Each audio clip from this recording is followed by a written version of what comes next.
Bonjour, bienvenue ici pour notre prochain live. Aujourd'hui, on va parler de symptothermie de sortie de pilule. C'est une question qui arrive souvent, mais comment on s'y prend pour démarrer la symptothermie?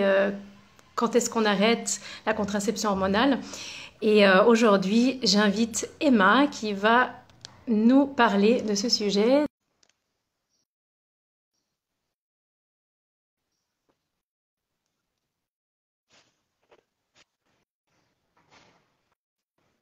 Bonjour Emma. Bonjour Muriel. Voilà, heureuse de t'accueillir ici. Comme je viens de le dire, on va parler d'un sujet assez intéressant et pour toutes les personnes qui souhaitent arrêter une contraception hormonale. Et justement, la question qui se pose souvent, c'est quand est-ce que je peux démarrer la symptothermie? Ouais, Est-ce qu'il faut que j'attende d'avoir un cycle normal avant de démarrer mes observations? Comment ça se passe? ouais. Ce qu'il faut savoir déjà, c'est que quand on parle de contraception hormonale, donc ça va être la pilule, qu'elle soit combinée ou qu'elle soit juste microdosée ou progestative, ça va être l'anneau vaginal, ça peut être l'implant, ça peut être le stérilet hormonal, le patch, tout ce qui diffuse des hormones. Et quand on a un cycle avec des hormones, en fait, on n'a pas un cycle naturel, puisque soit l'ovulation va être bloquée, soit ça va être plutôt l'endomètre, en fait, enfin, dans tous les cas, il y aura l'endomètre et la glaire cervicale qui seront altérés. Et dans certains cas, ça bloque aussi l'ovulation. Mais quoi qu'il en soit, le cycle, il n'est pas du tout hormonalement comme un cycle naturel pour justement éviter une grossesse. Euh, donc, quand on est sous contraception hormonale, ça ne sert à rien de s'observer. Mais dès qu'on arrête la contraception hormonale, on peut commencer à s'observer en symptothermie. Et moi, je le recommande d'ailleurs parce que dès qu'on arrête la contraception hormonale, on n'a plus de contraception. Euh, et donc, on arrive dans une phase de flou où le corps va commencer à éliminer les hormones de synthèse et le cycle, la fertilité, les hormones vont revenir, reprendre du service et ça peut prendre plus ou moins de temps en fonction des personnes. Donc, c'est vrai qu'il y a pas mal de gens qui pensent que vaut mieux que j'attende d'avoir eu mes règles pour pouvoir commencer la symptothermie. Mais en fait, cette phase peut être très longue, elle peut être très courte aussi, mais elle peut être assez variable. Et du coup, pendant ce temps-là, on ne sait pas ce qui se passe. On ne sait pas si c'est normal ou pas. Si on a un cycle qui est super long, on peut même stresser en se disant mince, je suis enceinte, j'ai fait une connerie et souvent on va se dire j'ai fait une connerie d'ailleurs alors que c'est pas de notre faute, mais euh, on va faire des tests de grossesse. Enfin, on va être sous stress en fait parce on n'a aucune visibilité. Donc moi je recommande vraiment de démarrer dès qu'on arrête la contraception hormonale. Et même si on n'a pas eu de saignement de privation suite à l'arrêt, parce que parfois on l'arrête et il n'y a pas de saignement derrière, c'est pas grave, on mettra le jour 1 de ce cycle-là comme le jour de l'arrêt et on démarrera un cycle en attendant cette observation de la première nouvelle ovulation. Et, euh, et je trouve ça hyper rassurant parce que ça nous permet dès le début en fait de voir ce qui se passe dans le corps, de voir si le corps récupère tout de suite ses hormones de fertilité, de voir si ça prend un peu de temps. Ça permet de guetter cette fameuse première ovulation et du coup derrière de pouvoir anticiper un peu la durée de son cycle. Merci. Oui, et puis comment ça se passe justement au niveau de la contraception hormonale? Alors, c'est la question qui se pose aussi chez certaines. Est-ce que j'arrête tout de suite, ou bien je finis ma plaquette, voilà, de pilule. Donc là aussi, il peut y avoir des choses très différentes. Comment est-ce que tu Ouais, c'est très variable en fait. C'est vrai qu'il y a des personnes, on peut se demander est-ce que je peux l'arrêter, par exemple, je suis au milieu de ma plaquette, est-ce que je peux l'arrêter maintenant ou est-ce qu'il faut que j'attende la fin? Et il y a des personnes qui vont aussi se demander est-ce que je fais ce qu'on appelle un sevrage, c'est-à-dire soit je prends la pilule un jour sur deux, puis un jour sur trois, puis un jour sur quatre, ou alors je coupe ma pilule, parce que c'est aussi des techniques qui sont adoptées. Il n'y a pas vraiment d'études scientifiques sur ça, sur l'impact que ça va avoir sur le corps, sur le fait que ce soit plus facile ou pas pour le corps, par exemple, de faire un sevrage. Les personnes qui se tournent vers le sevrage, par exemple, c'est plus des personnes qui ont la crainte de retrouver beaucoup de boutons à l'arrêt de la pilule, parce elles avaient beaucoup d'acné avant, par exemple, ou d'avoir vraiment des forts impacts sur le corps et elles préfèrent le faire petit à petit. Il n'y a pas d'études scientifiques là-dessus qui prouvent que c'est mieux. Donc c'est vraiment l'expérience de chacune. Et là-dessus, moi, je peux pas vraiment m'exprimer parce que je suis ni médecin ni naturopathe. Mais comme j'ai des personnes qui m'ont contacté, qui ont été dans cette situation, euh, en fait, c'est des personnes qui sont suivies par des naturopathes. Donc, je recommande que si on fait un sevrage, d'être quand même accompagné par quelqu'un qui va savoir un peu aussi guider la personne avec un processus aussi de détoxification pour permettre au corps aussi de soutenir les organes, les différentes fonctions qui font que ce type de symptômes peut arriver après une pilule. Il y a certaines personnes aussi qui ont peur d'avoir un gros changement d'humeur, de se sentir très déprimées. Euh, donc ça dépend, j'ai envie de dire, déjà de la situation d'avant la pilule, s'il y avait déjà certains symptômes qui étaient compliqués, et après de se renseigner auprès de quelqu'un qui est spécialisé en arrêt de pilule. Il y a des naturopathes qui sont spécialisés dedans, dans la fertilité, dans le cycle, pour éventuellement être accompagnés sur le sevrage et un suivi naturo pour aider le corps à récupérer, ou juste le suivi naturo pour soutenir le corps, parce que ça peut être suffisant. Et en même temps, et pour les personnes qui se demandent si elles doivent arrêter leur pilule tout de suite ou après, pareil, moi je suis pas médecin, donc je pourrais jamais dire moi à quelqu'un arrête là maintenant. Ce que je sais, c'est que quoi qu'il en soit, à partir du moment où on arrête de la prise de pilule, on n'est plus couverte par la contraception. Comme on est sur un cycle artificiel en fait, à mon sens, ça n'a pas trop d'incidence d'arrêter à J15 de sa pilule ou à J20 ou à J40.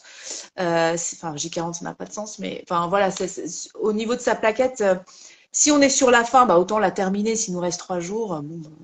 Je pense qu'il y a une différence, surtout si c'est une pilule qu'on prend en continu, voilà. ou si justement c'est une pilule qui a cette phase de privation.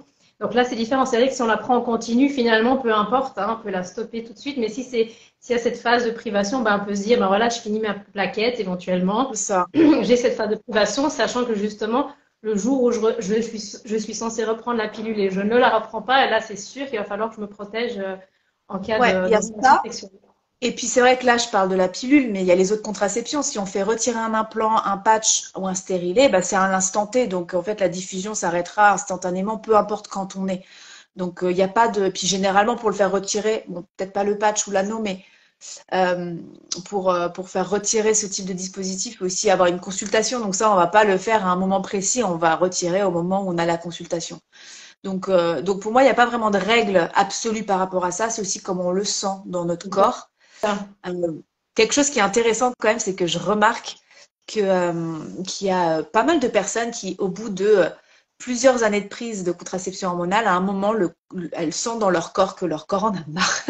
Elles sentent vraiment qu'elles commencent à avoir des humeurs bizarres, ou elles commencent à vraiment ressentir une certaine lourdeur, ou carrément des symptômes comme des maux de tête, des saignements qui viennent n'importe comment.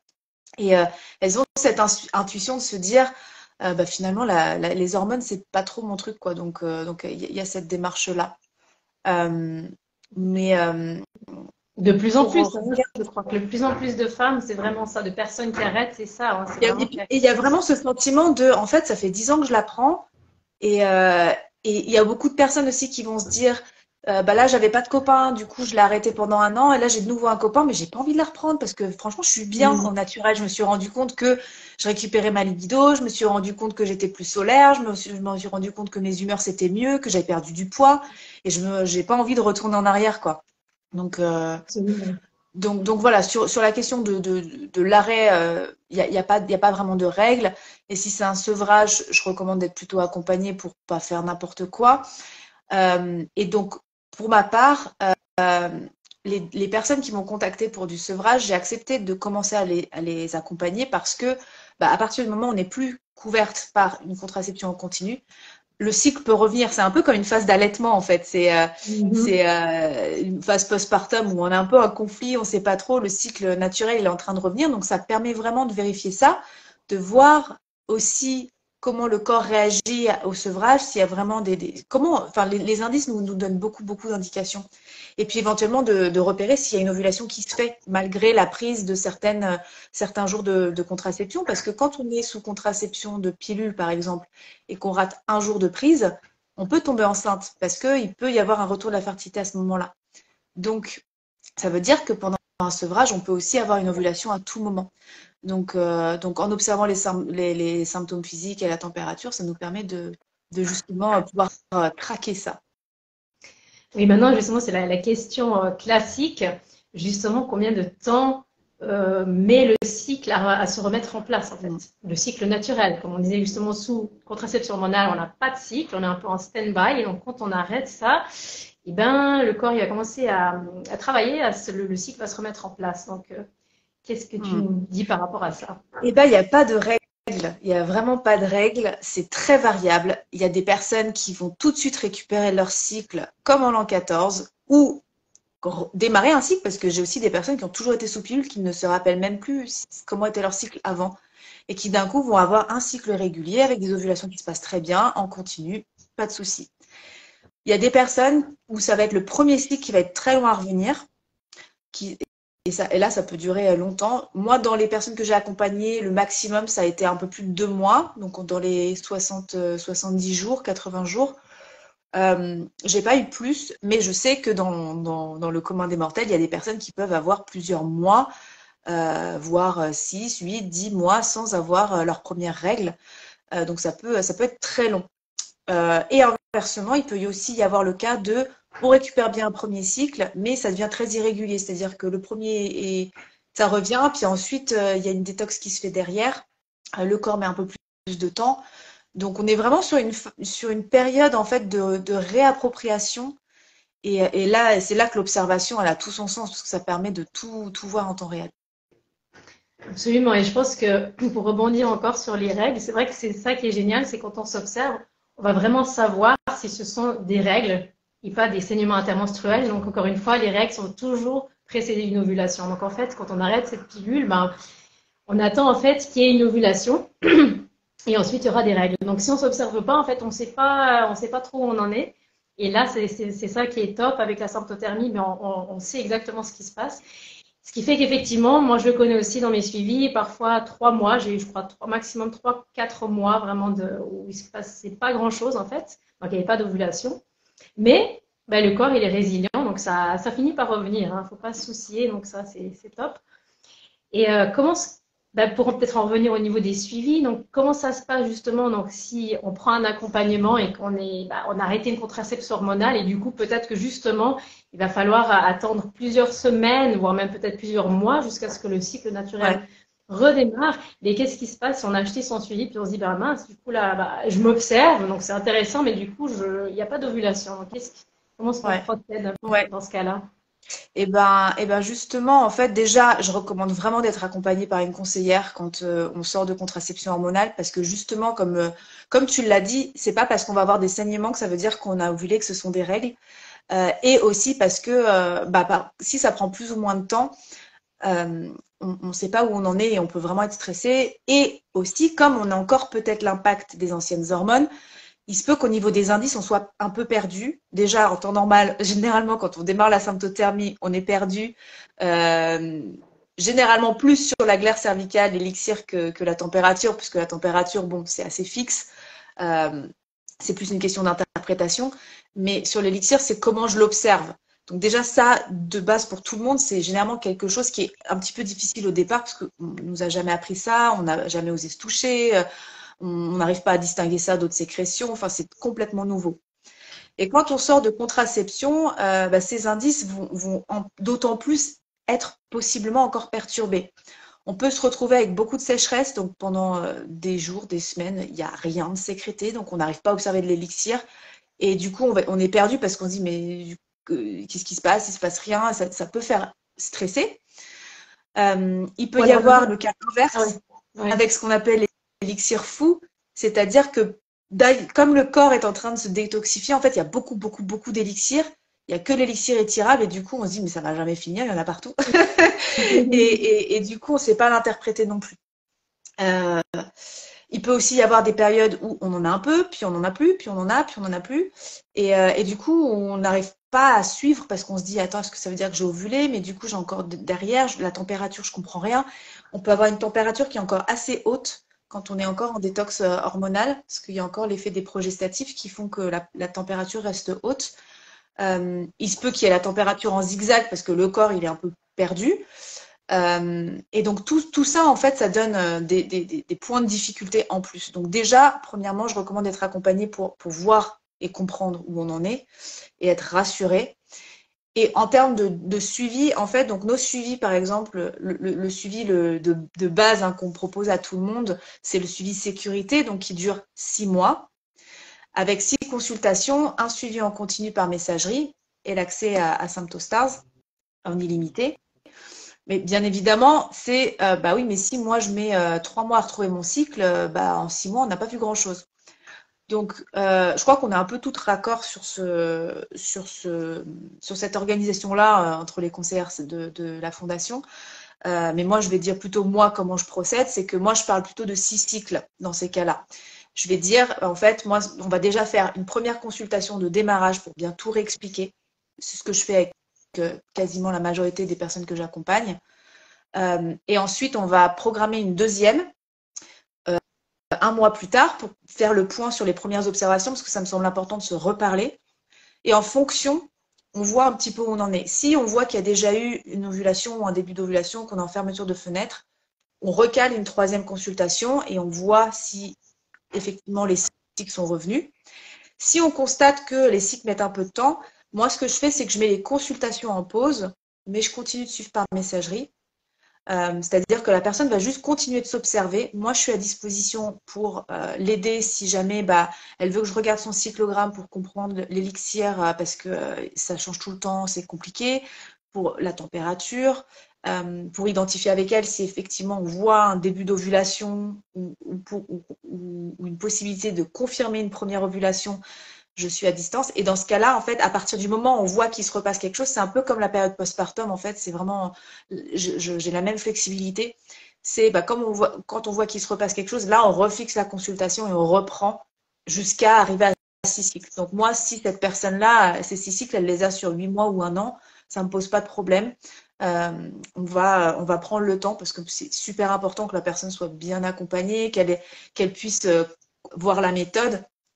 Et et les premiers mois sont très importants parce que souvent, je remarque qu'elles apprécient beaucoup de savoir où elles en sont parce que du coup, elles sont pas en panique de se dire ça fait 35 jours que j'ai pas mes règles. Bah, en fait, elles vont me dire ouais, je comprends pas, j'ai toujours pas mes règles. Et moi, je suis là pour leur dire bah, non, mais c'est normal, regarde, là, t'as pas encore d'ovulation, donc on attend encore, t'inquiète pas. Et dès qu'on voit l'ovulation, on se rend compte que bah, pas longtemps après, il y a les règles et c'est hyper rassurant de voir son corps se remettre en marche et de voir que ça marche, de voir qu'effectivement, mais ça c'est comme n'importe qui démarre la symptothermie, c'est quand tu vois ton premier cyclogramme, tu dis ah mais ça marche vraiment. La Je verre, vois. elle change vraiment, la température, elle monte vraiment. Et puis, c'est vrai qu'une fois qu'on a déterminé l'ovulation, on a les règles après. Et ça paraît peut-être super basique et bête ce que je dis, mais c'est vrai que enfin, il y a la théorie et la pratique, quoi. Et quand on est dans la pratique et qu'on voit son premier cyclogramme et qu'on apprend à connaître son corps, c'est déjà une immense reprise de pouvoir et c'est un énorme stress en moins. Absolument. Et je pense que c'est important de le dire et de le redire. Effectivement, l'accompagnement est très important et je pense que tu l'as bien dit, c'est aussi de rassurer la personne. Donc, quand on est justement plus totalement dans le flou, quand on n'a pas déjà un cycle naturel à la base, qu'on arrête une contraception hormonale, c'est vrai que c'est hyper rassurant d'avoir une conseillère qui a de l'expérience, voilà, qui connaît bien tout ça et qui est là juste pour nous épauler, pour nous rassurer.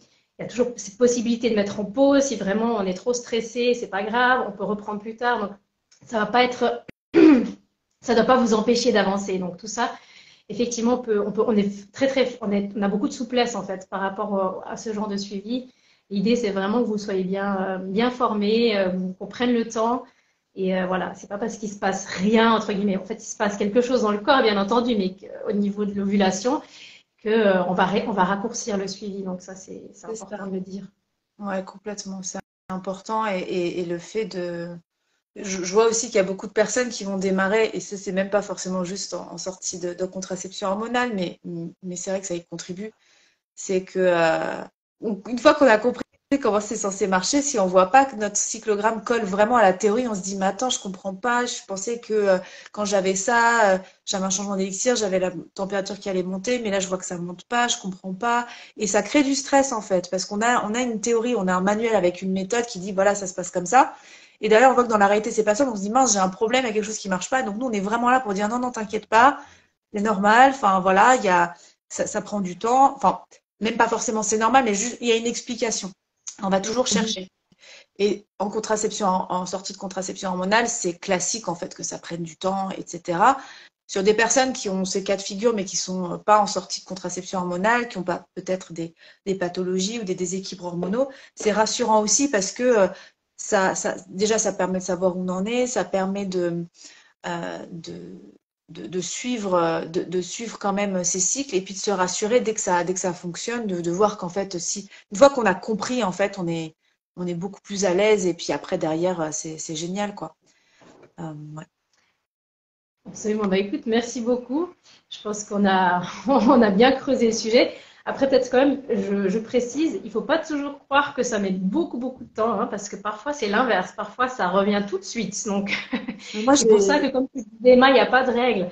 Chez il n'y a pas de certaines règle. femmes, wow, ça reprend tout de suite. On se dit, ah, mais c'est comme s'il n'y avait pas eu de prise de pilule avant. C'est, voilà. Et chez Exactement. d'autres, effectivement, c'est beaucoup plus compliqué. Donc, vraiment, il n'y a pas de règle. Il n'y Il a faut pas de s'observer règle. Moi, et savoir. j'ai eu des personnes qui étaient sous stérile hormonal qui ont arrêté, dont l'une qui était un peu en stress parce que avant, elle avait toujours des cycles compliqués, avec des douleurs, avec des trucs. Elle avait vraiment assez peur de sortir de cette contraception hormonale. Après, c'est sa décision hein, de le faire parce qu'elle voyait justement que elle commençait à saigner dans tous les sens, ça n'allait plus. C'était pas un stérilet d'ailleurs, je dis n'importe quoi, c'était une pilule. Euh, et en fait, elle pensait que son cycle reviendrait n'importe comment et c'est revenu, mais nickel, du feu de Dieu, tout de suite, sans aucun souci. Et du coup, c'était encore plus gratifiant. Mais voilà, faut pas partir avec, faut partir avec l'idée qu'on ne sait pas, que ça peut être plus ou moins long, que si c'est long, bah, c'est embêtant parce que voilà, on aimerait bien retrouver notre cycle plus rapidement, mais que c'est pas problématique dans le sens où ça arrive et que l'ovulation va finir par revenir. Et on va pouvoir l'observer, la guetter, et puis à partir du moment où ça revient, après, c'est beaucoup plus facile. Exact. Bah, écoute, je te remercie beaucoup. Donc, n'hésitez pas, si jamais vous avez des questions ou voilà, vous pouvez simplement cliquer sur le lien en bio. Il y a toutes les informations. Vous pouvez réserver même un appel découverte. Vous pouvez contacter Emma directement aussi. Il n'y a pas de souci. Donc, on est là si jamais vous voulez en savoir un petit peu plus. Ouais, N'hésitez je pas peux à nous juste contacter. rajouter un truc, que ça me trotte dans la tête, c'est aussi justement en termes d'utilisation contraceptive de la symptothermie, la conseillère elle va aussi être là pour l'aider à savoir quand est-ce que c'est le bon moment de passer à l'usage contraceptif. Donc ça, c'est valable pour tout le monde, mais en contraception hormonale d'autant plus, parce que comme on a l'habitude de vraiment avoir des rapports sans protection barrière, euh, si la personne en plus est en couple, on a aussi un rôle d'être là pour vraiment dire voilà, on prend notre temps et de bien valider que c'est bien compris avant de passer en contraception avec la symptothermie. Ça peut prendre plus ou moins de temps, mais voilà, on prend le temps de le faire et c'est toujours important de le rappeler parce que utiliser la symptothermie comme contraception, oui, mais il faut déjà s'observer un petit peu pour pouvoir passer ce cap-là. Ça commence toujours par une phase d'apprentissage qui sera plus rapide si on est accompagné, parce que justement, il y a quelqu'un qui est là pour nous expliquer ce qui se passe et nous valider ce qui est OK et nous pointer là où il y a des lacunes ou là où il y a des choses qu'on a besoin d'approfondir avant de pouvoir se lancer. Et ça, je trouve que c'est super important de le rappeler aussi. Oui, merci beaucoup. C'est vrai, c'est crucial. D'autant plus, donc, si vraiment on se lance sans conseillère, donc là, moi, je recommande une protection systématique vraiment pendant plusieurs mois, au moins 6 mois, le temps vraiment d'acquérir les bases, de connaître bien ces signes de fertilité. Ça, c'est hyper important. Mais justement, avec une conseillère, ça se passe différemment. Et à Quand on est... l'inverse, pour les personnes qui cherchent à concevoir, parce qu'il ne faut pas les oublier, une des raisons de l'arrêt de la contraception, c'est aussi pour faire un bébé. Et du coup, bah, ça permet de suivre ça et de savoir où est-ce qu'on en est. Et puis de voir si le corps il est un peu en galère au début, bah, peut-être de se laisser un peu tranquille les 2, 3 premiers cycles pour que le cycle revienne tranquillement. Puis dès que ça se stabilise, de se dire OK, on peut y aller parce que là, on voit très bien. Puis ça permet de mieux cibler aussi les moments importants si c'est le projet, quoi. Absolument. Oui, on a une vue en plus très panoramique du cycle, donc on apprendra vraiment à repérer la phase lutéale aussi, si elle est bonne, entre guillemets, c'est-à-dire que ça aussi, ça peut mettre du temps, hein, ce que le cycle soit bien mis en place, mais donc c'est vrai que ça vaut dans tous les cas de figure, en fait. Que ce soit en mode juste d'observation, de contraception ou de conception, bah, c'est hyper précieux. Je te remercie beaucoup, Emma. Merci à toutes et à toutes. Et on se retrouve la semaine prochaine avec un prochain live. Et n'hésitez pas donc à nous contacter si vous avez des questions. À bientôt. Au revoir. Au revoir, Emma. Au revoir, tout le monde.